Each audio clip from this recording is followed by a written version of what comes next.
It's Tuesday, August 22nd, 2023. I'm Rim. I'm Scott. And this is Geek Nights. Tonight we are talking about the Quake 2 Remaster. And kind of just Quake 2. Oh, fuck. Do I have an opening bit of any kind? I went to the beach, I guess. Yeah, that works. Nothing happened there. I mean, I could talk about how I got COVID.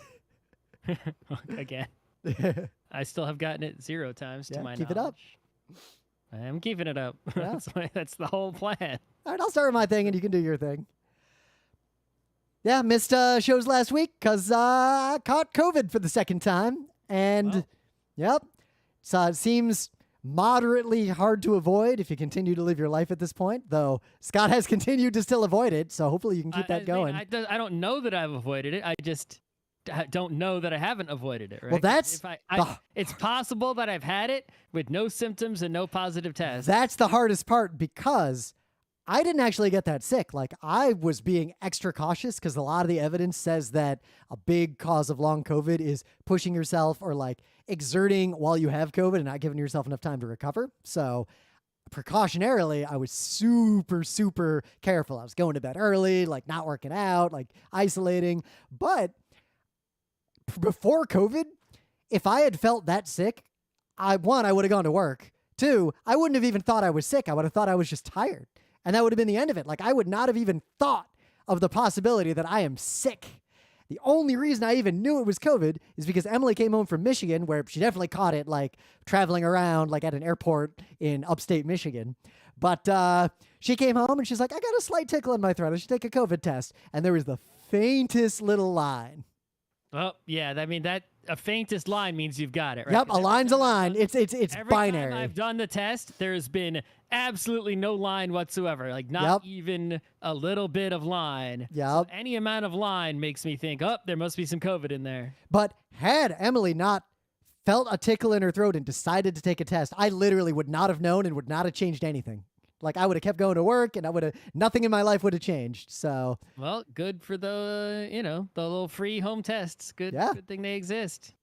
Maybe we should have those for more things, right? Like, yeah, maybe we should, or maybe. Cool. Why can't we, what if they made one? I don't know if this would be possible, right?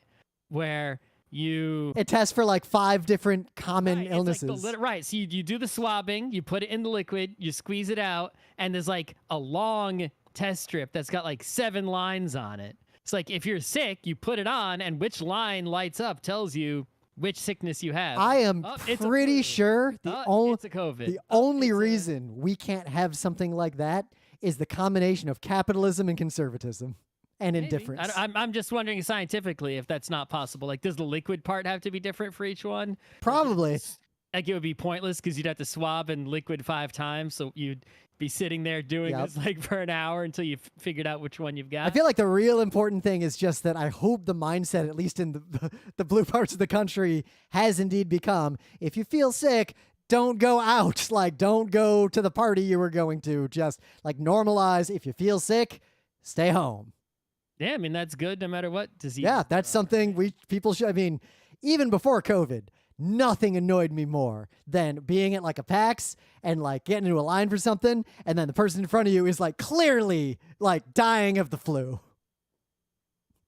It's like, what are you doing, buddy? Like, I know really, it's like, that should be like a crime. Yeah. Right? Like, if you know that you are ill, right, with a virus or some kind of it, right? It's like, obviously, if you're ill with something else, like you have cancer, it's like, you can go outside. All right, it's not the same, right? But if you have some sort of viral, bacterial infection, MRSA, something nasty and contagious, or could be contagious, coughy, sneezy, right? Yep. You should be required to basically house arrest yourself, and if you don't, then you should get in trouble. Right? Yep. Fever is a good line. If you got a fever, definitely don't go anywhere. There's a reason why a lot of countries... Unless you're going to the doctor, or the hospital, or the pharmacy, or, I don't know, it's what, another person in your families home to take care of you, something reasonable, right? But not any public place where there are Yep. Now, strangers. there's the capitalist problem of some people are forced to go to work or they'll starve no matter how sick they are, and that's a big, big problem. We need to fix that But part, right? nobody needs to go to a PAX as an attendee if they've got a fever. I don't care how much you like PAX. That's correct. So, yeah, otherwise, we'll get right into it, I guess. When we were at Katsucon and I was sick, I just stayed in the hotel room 90% of the time. That when we did come out to do our late show panel on stage, and what did we do after we finished it? We went straight back to the room. That's right. And that was far away from the people. Yep. I still can't believe we made it through that show. That was like top 10 sickest I've ever felt. Near the bottom of that list, but it's on that list. I guess I was pretty, Number 1 is food poisoning. Number 2 is Lyme disease. Number 3 is actually a sinus infection I got recently. COVID was like 7, I think, on that list. Anyway, tons of news. We're going to forget most of it. These are just the 3 that stood out from when we decided to do a show today. But first and foremost,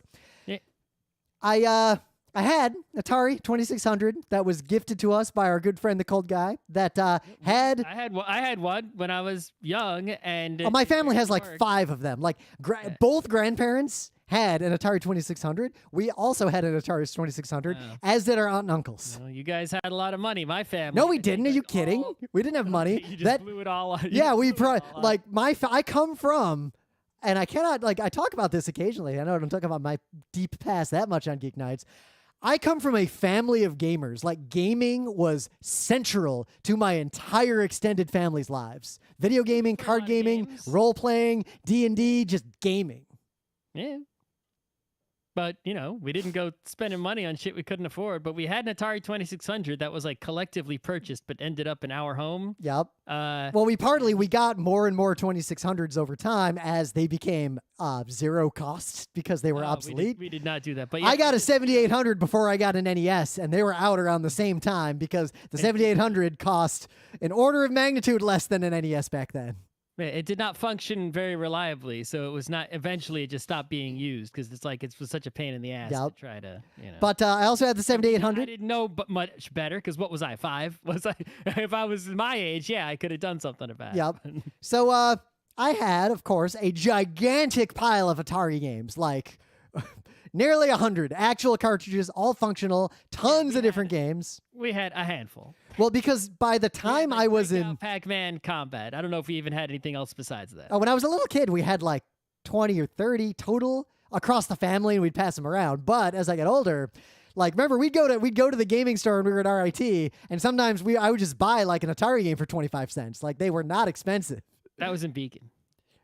I'm pretty sure because I had the Atari 2600 or the 7800 at RIT, not the 2600. I gave my brother the 2600. Where would you buy an Atari cartridge there? I want to say the shitty mall. The hippie mall. I don't remember any place in there that had an Atari cartridge. I do, but I can't be sure if that's... The Dragon's Den in Poughkeepsie definitely had a few. Yeah, they did. But I know we were buying them before then because the average Atari cartridge cost about a nickel, even in the 90s. Anyway.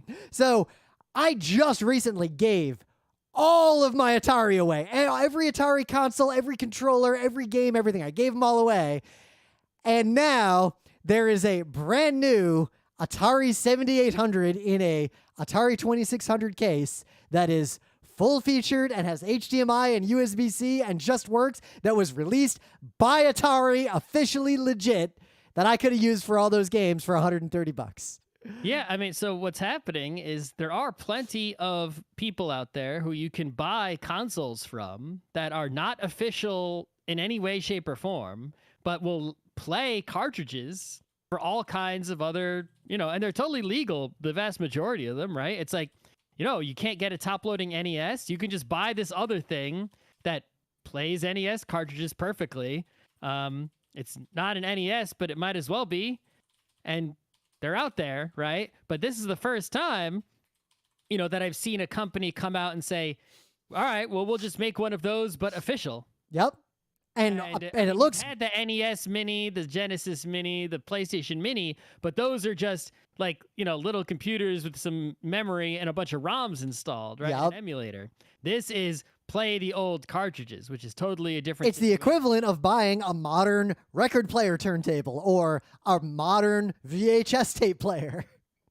Yeah, it's like, I don't know why Nintendo doesn't, could they make money if they just made some Super Nintendos? Oh, absolutely. Especially, you know what I would do if I were Nintendo? I'd make those, brand them as a special edition limited run, and charge an insane amount of money for them. And if a critical mass of people would definitely buy them. It's like you can already buy one of those effectively, maybe even better than the official one for cheap. But it's like, yeah, an official Nintendo one might go for more. Also, if I were Nintendo, I would invest in making the re-released NES and SNES consoles, start with those two, effectively blessed to the point that the Taz community and the speedrun community would consider records on them as legitimate as on the original consoles.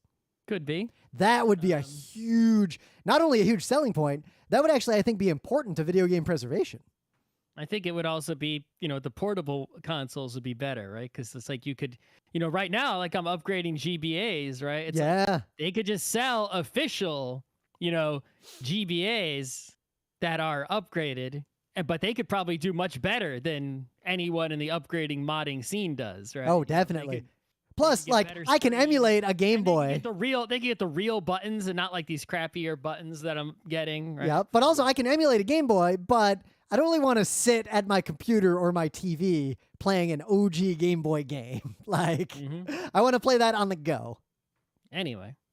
So in some other news, Atari did it, and maybe other people will follow suit. Yeah, I think it's really cool. And also they confirmed it is fully compatible with the original 2600 and 7800 controllers as well. Like, it is legit in every regard. It's exactly the same thing, effectively speaking. Yep, just with, it even has the old ports on the back in addition to the HDMI and USB-C. Oh, does it? Okay. Yeah. So, cool. If I hadn't literally just given away every Atari game I owned, I would definitely have bought one of these. But since I gave it away, I'm sticking to my policy of trying to keep fewer atoms in my house. Yeah, that's right. Fewer baryons. So in some other news, I'm surprised it didn't happen sooner. Anyone who's mad about this, I mean, come on, dude's awesome, but he should also have the ability to retire and move on to a new role. Charles Martinet, the Yahoo voice of Mario, is no longer going to be playing Mario and is moving on to being the Mario ambassador, which sounds like the perfect, best possible retirement job for someone like that I could imagine. Yeah, I mean, this is what a lot of athletes do, right? It's like they retire and then their team, like especially an athlete that was with one team the whole time or a majority of the time, will get some sort of, job with the team. Yeah. Like they get paid some nominal amount. You got a Tanner Glass or a Gordie Howe. Tanner Glass has an actual job, but like it's like, but they'll, just have to appear at some functions, right? Some fundraisers, some promotional events, right? They don't really shake hands, do some signings, do some outreach. They don't really, you really have to do like hard office work or 40-day-a-week work or anything like that. You're just sort of, you're getting paid. We're holding on to you. We're maintaining our good relationship with you, but you don't need to actually do your actual job anymore because the time has come. Yep. Right? Now, what'll be interesting is Nintendo's already confirmed that the new Super Mario Brothers Wonder and Onward will not involve Charles Martinet. And these games definitely have Mario voices. I've heard them. So the question is going to be, is Nintendo going to announce the name of the new person? Are they going to... the credits, right? Will they? Or will they keep it secret? I don't think they'll do that. In the credits. Well, if it's a person. So the old video games, a lot of people who don't get credited despite doing for real work. Video games are not in a video game. Then you're a lot of people don't. They sign bad contracts because the work doesn't pay much. Show me a Nintendo game that doesn't list. Oh, Nintendo, I don't think does that. Other companies definitely do that. I'm just saying. Or what I would have expected, I would bet that the voice of Mario will be machine learning generated at some point in the future and remain that way in perpetuity. Well, I mean, you could do a whole 10 Geek Nights episodes about, AI replacing, actors, artists, etc. But the woohoo, yo type of voice, like they're basically sound effects in a video game. That's the lowest hanging fruit. Yeah, it's pretty low hanging. So some final news, because we were dunking on this a little while ago, and Scott has admitted that you've got a Twitch stream open in the background while we're doing Geek Nights muted that you're not watching. Yeah, why not? Yeah. Doesn't So me anything. there is of all the many toxic influences of capitalism in games, one that just annoys me personally, and there's a lot going on, and we're not going to have time to get into all the factors about this, especially because we'll repeat ourselves from previous episodes quite a bit, but I've always particularly disgusted and annoyed by companies, especially Twitch. Like, Twitch is all over this and has been for a long time, trying to give people direct rewards like drops or loot, basically paying people to watch Twitch streams to drive up viewership. Yeah, I mean, think about the whole thing is all about, there's we people, right? Users, customers, audience, right? Our perfect world would be we can see whatever we want to see, right? And nothing we don't want to see whenever we want to see it, right? And no one tells us what to see. And the people who make things to see, their perfect world is we decide what you see, when you see it, how much you see it, who sees it. Yep. Right? And nobody gets to choose what they see when they see. And this is the battle, right? And so the people on the producing side, it's like they're basically in a war with each other as well for attention, right? It's like I'm sitting here with 2 eyeballs and there's 10 people who all want me to see their thing to the exclusion of the 9 other things, right? So anything that they can do to get me to watch their thing instead, they're gonna do it, right? So, there have been throughout history, right? People, every iteration on this, right? Go back to old TV. There were sweepstakes where they would announce numbers or pieces or a phone number to call at some point in the last third of the broadcast. Make sure you don't miss it. It's only going to be on the screen for 10 seconds, probably in the middle of like 5 minutes of ads. Yeah, every single trick in the book has already been done. We'll pay you to watch the ads. Please watch them. The content itself is so good, right? Theoretically, and then we just put ads on. You have to deal with. You know what that is for me? That's the basic. That's NHL hockey. Like I still watch hockey despite the fact that there are physical ads on the ice that I can't not see. Sure, right? It's like that's the the tried and true method. Yep. But, they're taking this to the next level here. So this is Rim's first I think this is just the first time. This isn't old. Oh no, we've talked about this on Geek Nights before. Yeah, but this is the first time like it's hit a game that Rim was playing while he was playing it. So Yep. Marvel Snap had its PC. Gamescom is starting in Europe, so there's a bunch of gaming news. But we don't care about most of that AAA nonsense here at Geek Nights. You know that. But Marvel Snap, which we still play, is doing their PC game, which is the only one I've ever really used. Mostly, I only use the mobile one a little bit. But it's finally out of early access as of today. They upgraded it a whole bunch, and they're doing a big promotional thing for that release. And the promotion includes Twitch drops. And the way that works is you have to connect your Twitch account and your Snap account together. So now Twitch might get some data from Snap and vice versa, right? Who knows what kind of data they're sharing and have to read the privacy agreement. But also, when you watch Snap on Twitch for a certain amount of time on certain streams, right? For example, there's one person over here who is being they're open about it, that they're being sponsored by Snap. So Snap is paying this person to stream Snap. And if I watch them long enough with my connected accounts, I will eventually get Snap currencies. So I'm just minimized and muted them. Yeah. And it's like, all right, I will just spend some CPU cycles and get some free Snap credits, right? Eventually. And that person I'm watching, they'll benefit, I guess. Well, because they'll get a fake eyeball watching 30.1 minutes of their stream. Right.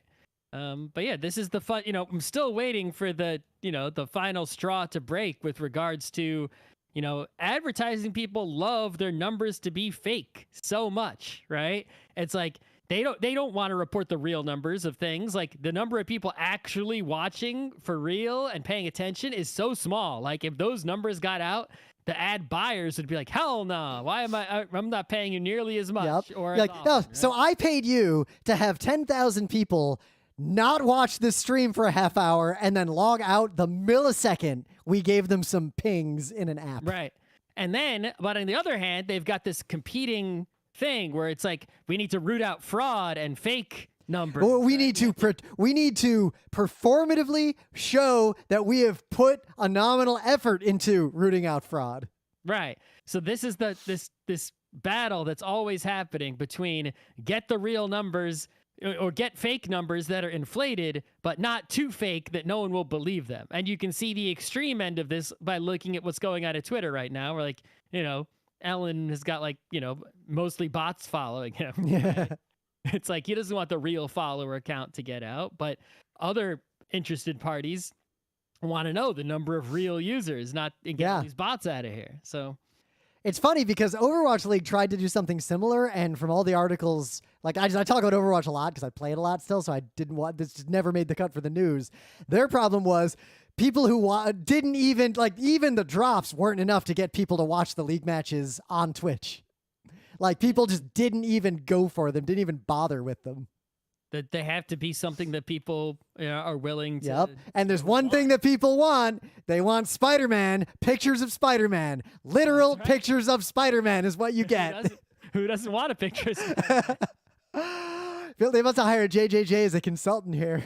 I mean, listen, JJJ wants pictures of Spider-Man, but guess what? He wants them because if he puts them on the newspaper, everyone buys the newspaper. Pictures of Spider-Man. Right?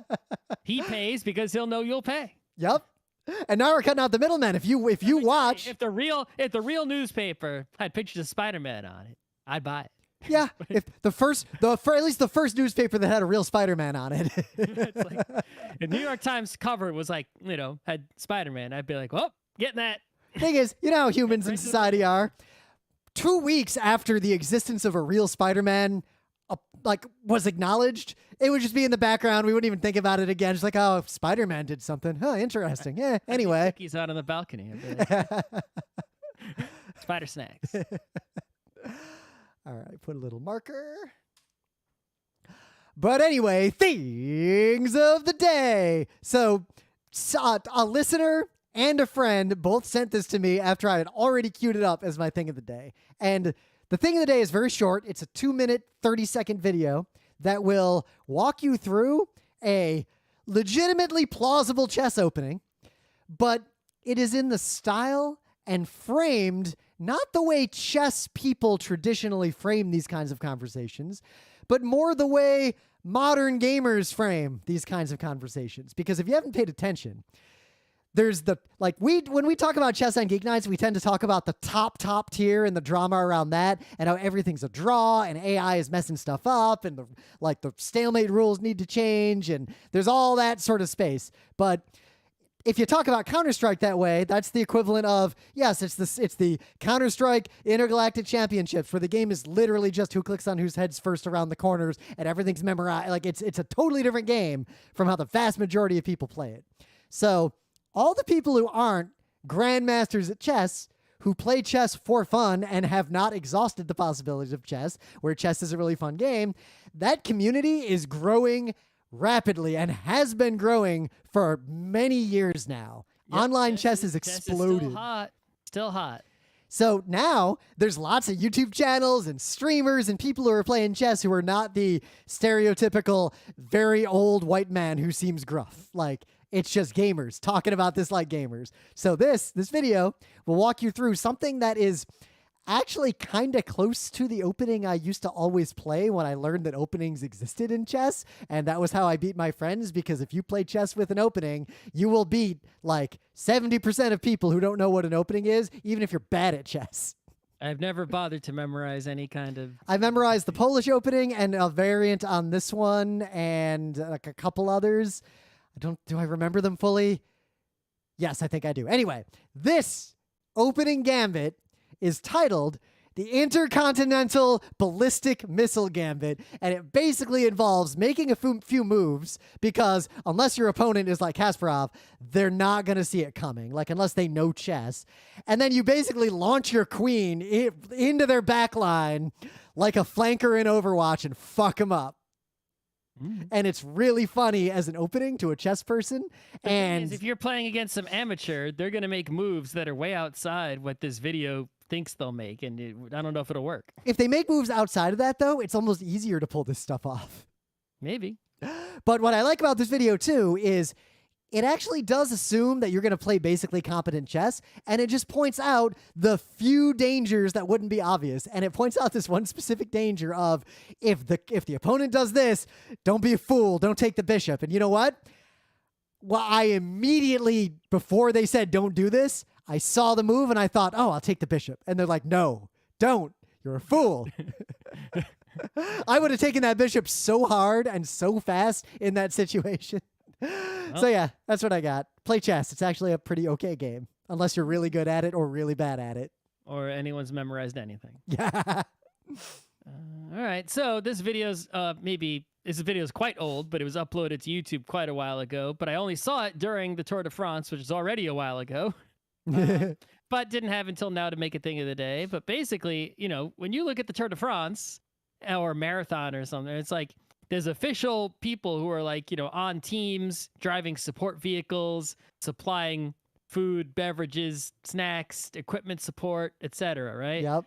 Well, back in the olden days, apparently that was not always the case. And here we see a perfect example of it. I didn't realize it was this extreme until I saw this video. But apparently, back in the olden days, for these long bike races, the people would just sort of, the cyclists would just sort of, when they were hungry or thirsty and there was a cafe, they would just get off and loot the cafe. Like, they would run in, steal, shoplift, put shit in their pockets. They're like walking around like cramming food into their mouths, putting like bottles of wine in the back of their jersey. Like, yeah, it's like, what? It's like, and then basically the people with the cafes would send, an invoice to the tour, be like, hey, this is what you guys shoplifted. Better. And it seems like it was a culturally cherished tradition from watching this video. I don't know how cherished it was by the cafe owner, but I assume they got the invoice was paid. But still, it's like, it's pretty funny to see just someone get off and loot a cafe like they're supposed to. But especially the videos, like one of the most important moments of the tour are the drinking raids, and I'm immediately like, what the fuck is a drinking raid? Yeah.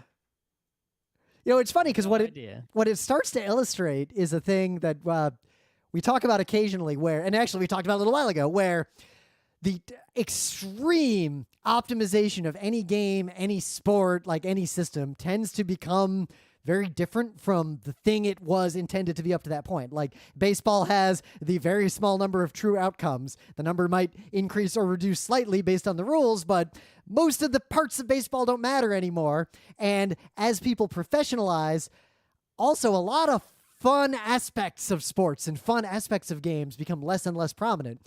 And think about what this looks like if you watch this video of like the way the racing was. Like they're like eating ice cream sandwiches and like popsicles while they're riding. They got bottles of wine, and these are the pros racing in the for real tour.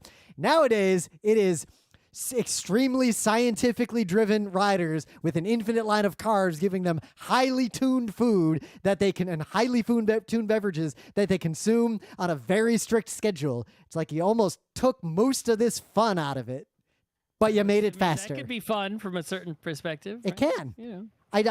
I feel like I would enjoy the older Tour de France more than the current one, but we should hold old Tour de France. Ooh, right? No one's allowed. No support cars allowed. No support vehicles.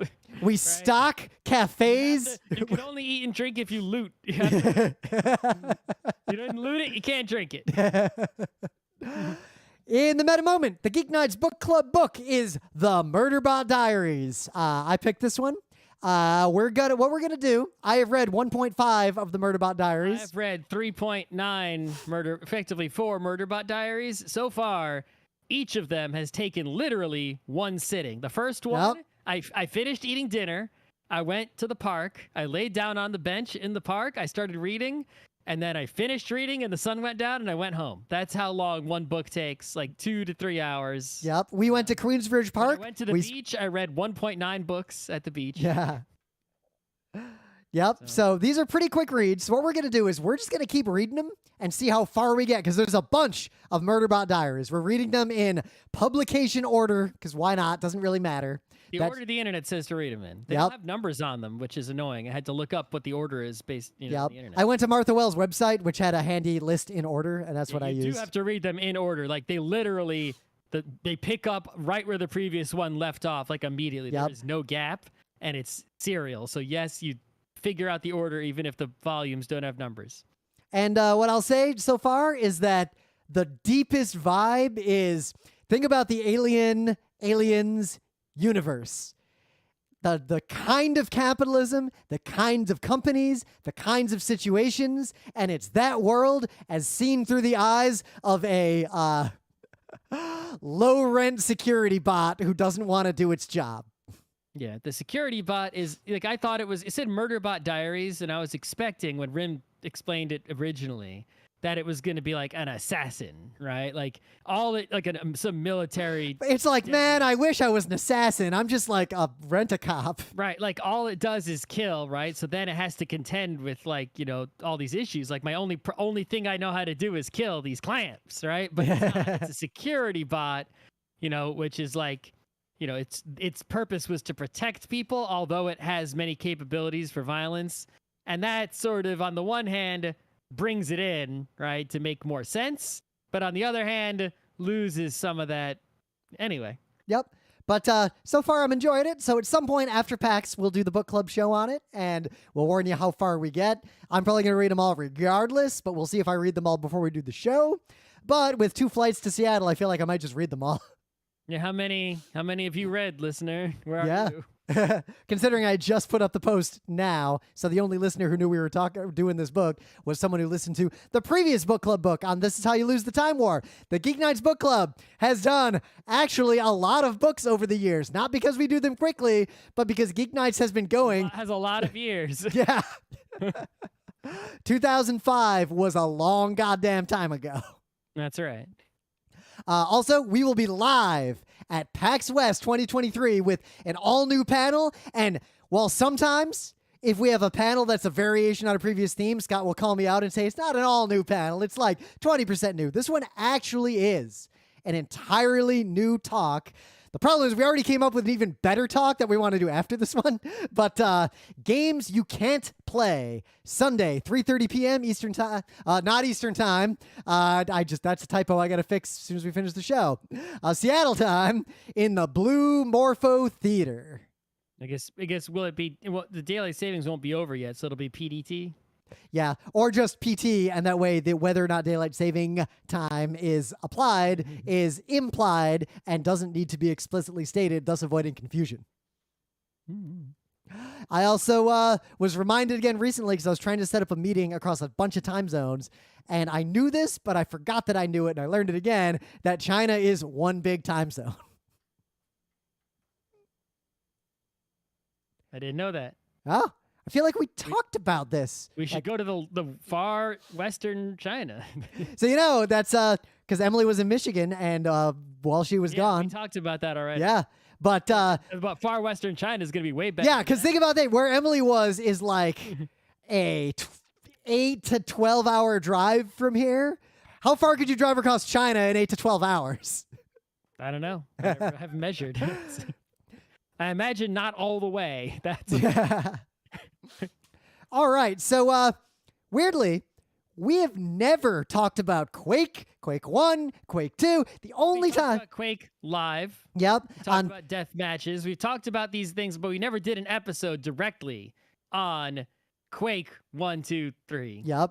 So, this episode, at least, will be about the Quake 2 remaster that just came out, but it is, by extension, a review or a discussion of just Quake 2, because it's the same damn game. It's just a patch. It's like what if Super Mario 1 got an official patch from Nintendo today? We talked about that in the news when the Quake 1 remaster came out. Yep. Right? And this is what I'm talking about, right? So many other companies, for example, Capcom, they do these Resident Evil remasters, right? Which I'm played some of them. Yep. And it's like, yes, those original games have much merit and are worth playing for certain reasons, but their software implementations, their user interfaces, not ideal, right? It's inaccessible, annoying, ugly, Yep. dated. Control is bad, right? People put up with it back then, but now by modern standards, not pleasant. But right? also, those games tend to be, when they remaster them, re-implemented. Sometimes the Resident Evil ones are basically the same damn game.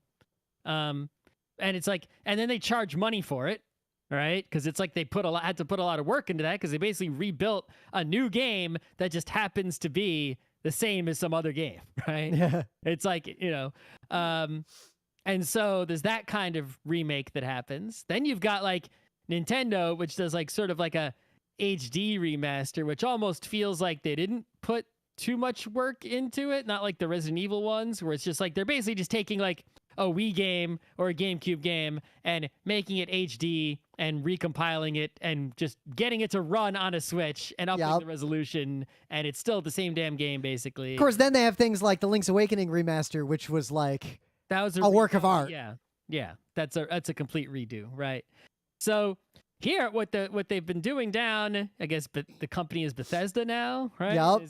With Quake 1, they're just like on Steam. If you got Quake 1, right? There've already been fans doing this. Fans have made like custom engines that, will run, your Doom or your Quake or your TIE Fighter or whatever game, but only better and modern. You just have to have a few data files from the original game and you take the new engine and boom, you've got an upgraded game, right? Yep.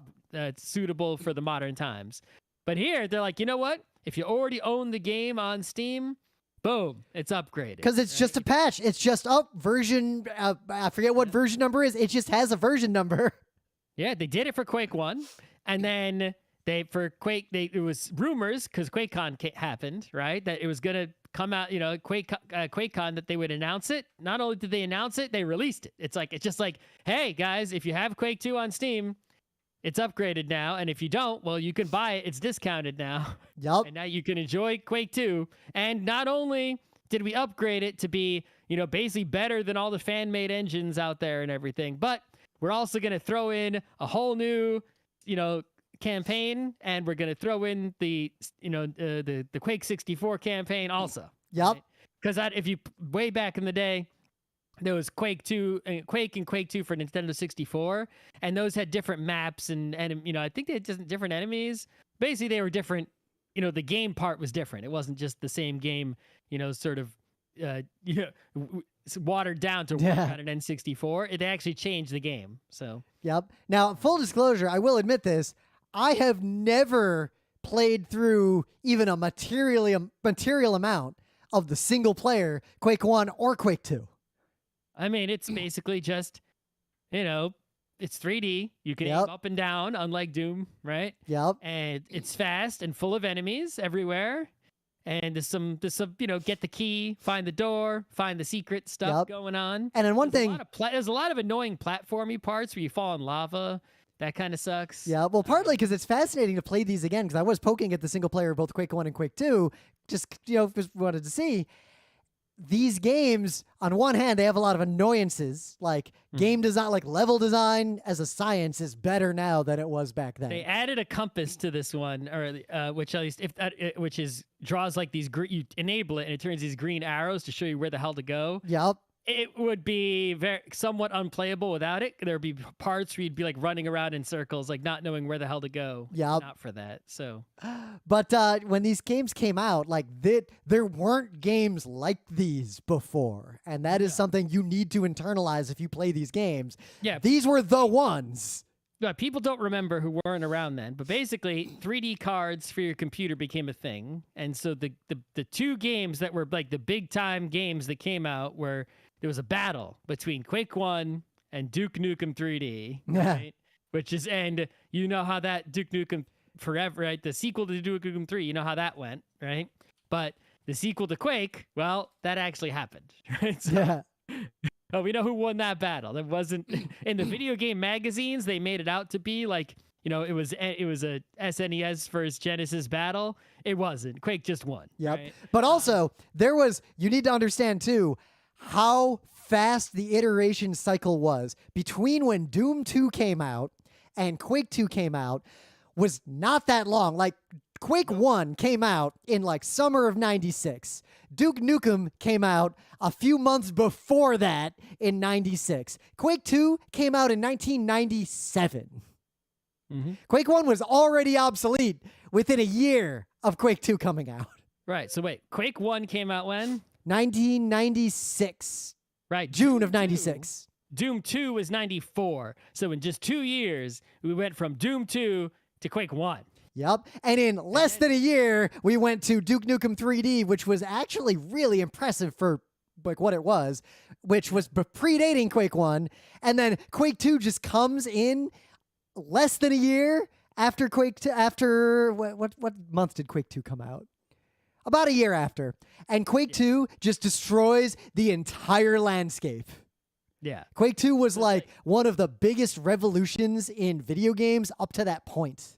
Yeah, Quake 1 was like, okay, you can aim up and down now. It's really 3D for real this time. Yep. Right? But it wasn't like the first, Descent also was like that. But Descent was a flying game, though, and not a, Descent was like a free, 6 degrees of freedom, whatever, right?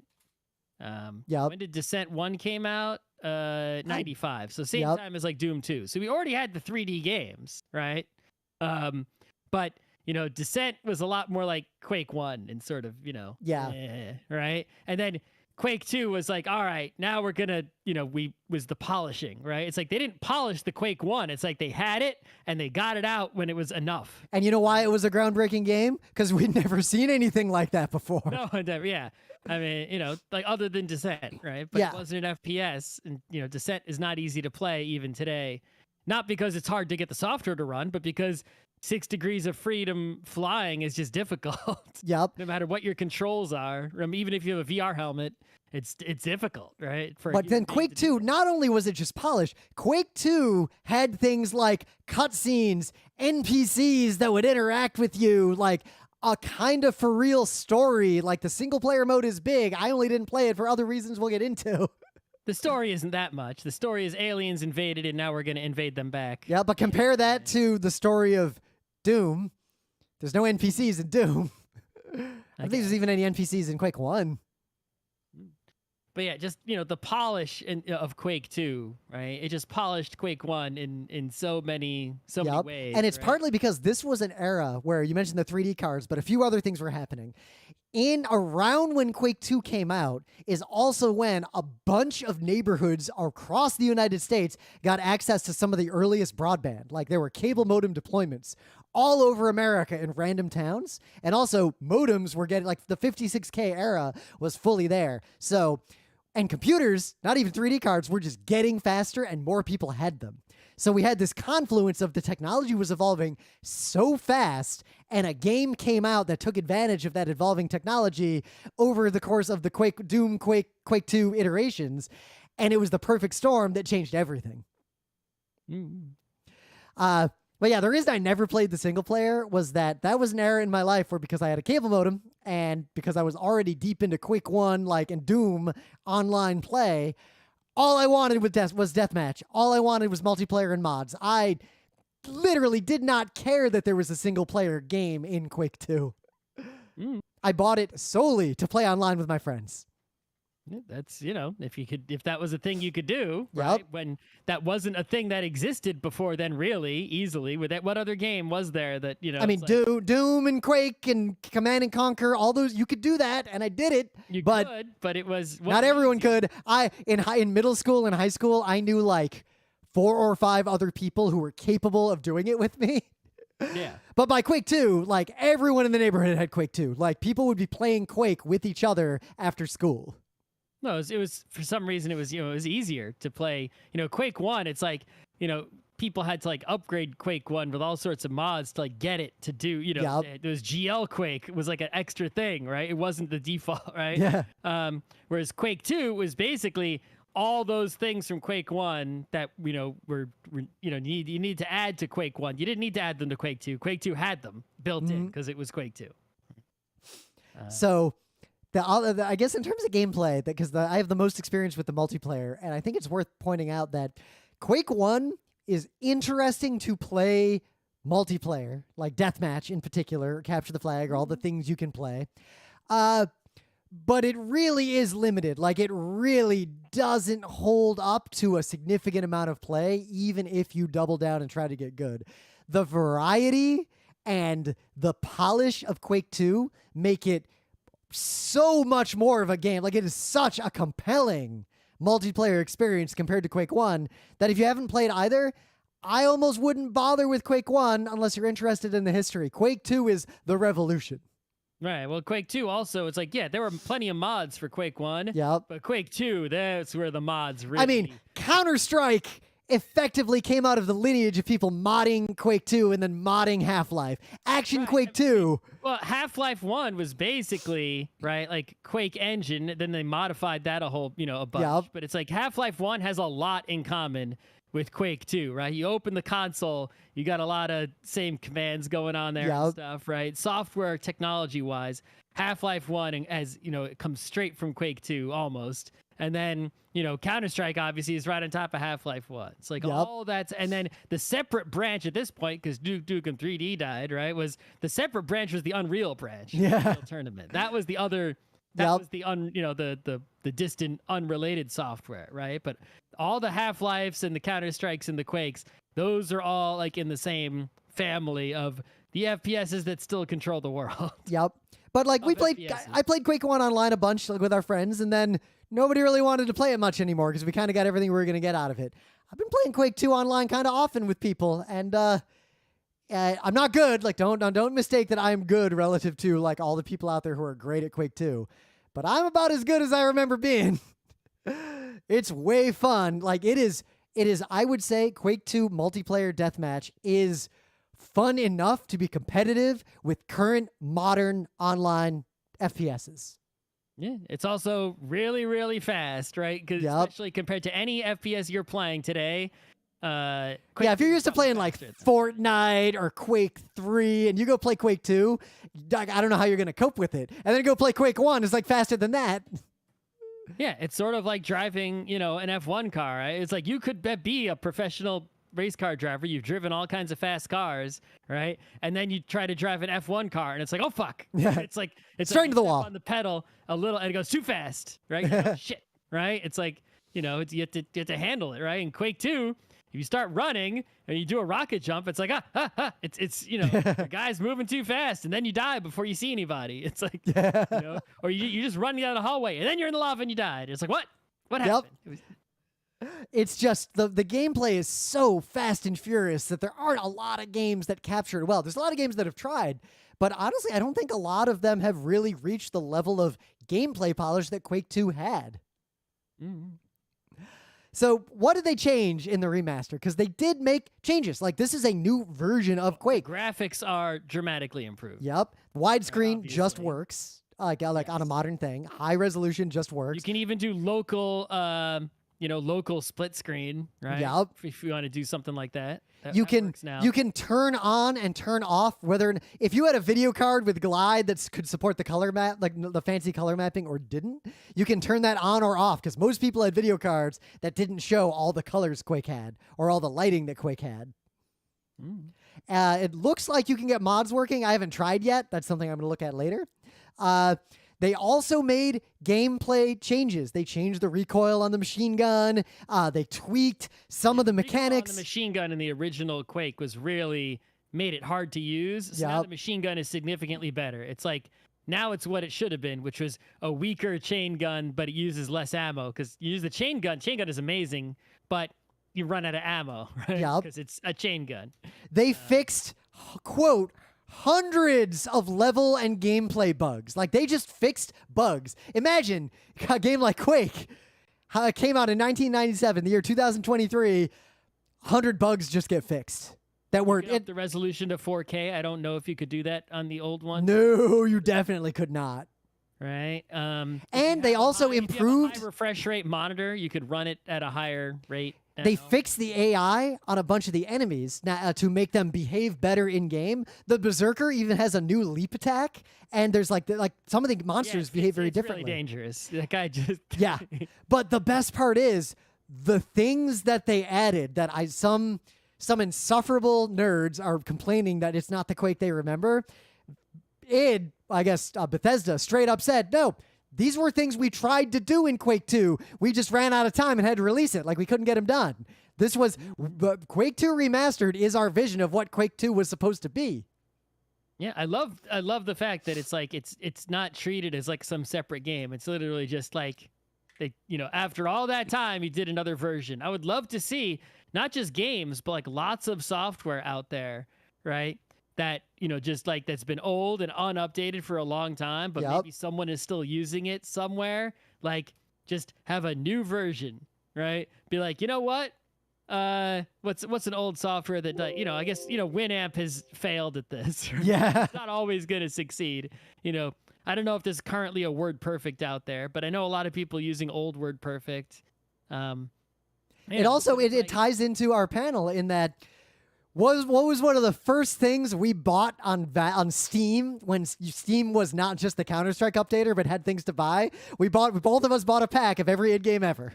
That's right. Well, that's exactly the thing. That id pack of like the id total all games id that had all the Dooms and all the Wolfensteins and all the Quakes, right? That was one of the first things I bought on Steam in the early 2000s, 2001, 2, 3, something like that, right? And that Quake that I got in that bundle on the same Steam account is the Quake that just got a patch. So because I bought that then, I have this now. Yep. Right? It's literally the same item in the same Steam library that was just updated. And this is partly why, So after 20 plus years of Steam, I'm still playing the first game I bought on Steam. And between the history of got an update and the history of Steam and the history of Valve and the history of Bethesda and id, give me a strong hope that most games disappear or you have to struggle. Like, you can't trust platforms to be around forever. But the legacy of id and the legacy of Valve, regardless of if they could fuck us over one day, they have a multi-decade history of not fucking us over. That is a huge history. That is a huge percentage of the entire history of the concept of video games. Yep. Now, there is something funny to mention that we don't need to comment on much because you already know everything there is to know about this, right? Yep. But they've added cloud save, which is really nice. Yep. Right?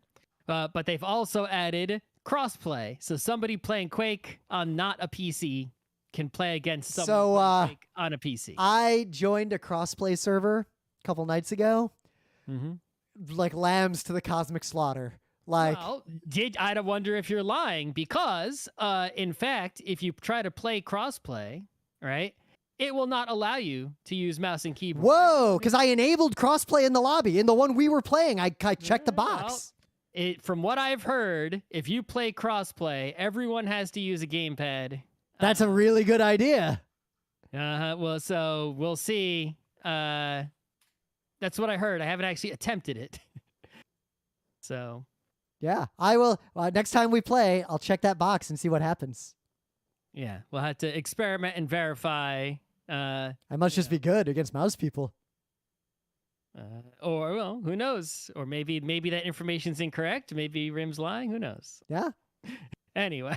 The other thing they've added to the game that is very important, and this is another big checkbox in their favor, and they did this with the Quake 1 remaster as well, and we talked about it at length. They added a huge number of accessibility features. Oh, yeah. Which, turning off flashing so you don't get... Yep. Right. Things that even if early game developers had thought to try to do them were not easy to do with the technology at the time. And the fact that they committed to doing this along with the remaster is just a very important thing. There's nothing but good on this release, as far as I can see. It looks better, it plays better, everything about this is great. If you don't own Quake 2, I'd recommend getting Quake 2. Yeah, I mean, if you don't already have, right, Yes, crossplay is supported among PC controller enabled in parentheses. So I don't think that you can play crossplay with Xbox, PS4s, Nintendo Switch players if you use your mouse and keyboard. Like, it just won't let you because it's not fair. Interesting. So I'm going to try to start a lobby again with that box checked after Blades in the Dark and see what happens. I don't know. Or maybe wait a minute. Remember when we tried to get it going and like no one could join, that we were having weird trouble with the server and like people couldn't join, then we restarted it that first night? I don't know. I wonder if that was just a problem with the servers though, because that was like the first night it was live or the second night. I didn't have any problem. You couldn't join my lobby. You were bitching about it. I think you just made a lobby wrong. There aren't that many options. When we played, we had no problems. Anyway, Quake 2. And it's funny because, Quake 2, right, was like this huge upgrade, and then Quake 3 was like, not. Yeah. Well, Quake 3 also dropped single player entirely. They were like, it's just a deathmatch game, and it was just not as good. Yeah, but it was slower, right? Yep. It was all about jumping. Yep. That's because the most famous map was the jumpy one. Well, also because every single fucking public server only had the jumping. That was like the default first. That was the Dust 2 of that era. It didn't randomize the map so much, right? So you're always playing on that map, right? All right. Do. Warning, unable to sync your Quake 2 saves from Steam Cloud. Whatever. I don't have a save. I have not saved my game once in the single player. Saved our co-op game. Yeah, when you play co-op, I can't tell. I don't think it's making the bad guys stronger or more numerous, right? And unlike, say, like if you play System Shock co-op, right? And there's like an item, that item only exists once. So like you're basically, even though you have multiple people, which means I guess you have more HP because you have two people, you still only have the same number of health, the same amount of ammo. So it's like you're not really gaining anything by playing co-op. But in Quake 2, when you play co-op, it's like everything's multiplied. Like I pick up a gun, a BFG, it's still there, and the next person picks it up, right? So it's like everything is multiplied by the number of players, item-wise. Doom did that. Doom would give you 4x of things at the spawn. Yeah, it's like I can pick up everything once, and Scott Johnson can pick up everything once, and then you could pick up everything once, and so that makes the game on co-op pretty easy. Like we went to the final boss of the first episode, whatever, and we just shredded it because it was all by itself. I thought it would be surrounded by smaller bad guys. It wasn't. So one person distracted it and the other person blasted away at it. Yeah. It's like we had tons of ammo because there was double ammo because just lying around. Oh, we just both turned our quad damages on. It was pick up a quad damage. You pick up a quad damage. We get to the boss. We enable the quad damage. Like, I can't log in. It just says signing in and hangs. Weird. Well, how about that? All right. Any other show? Information here? So I can't do a show on Thursday, but yeah.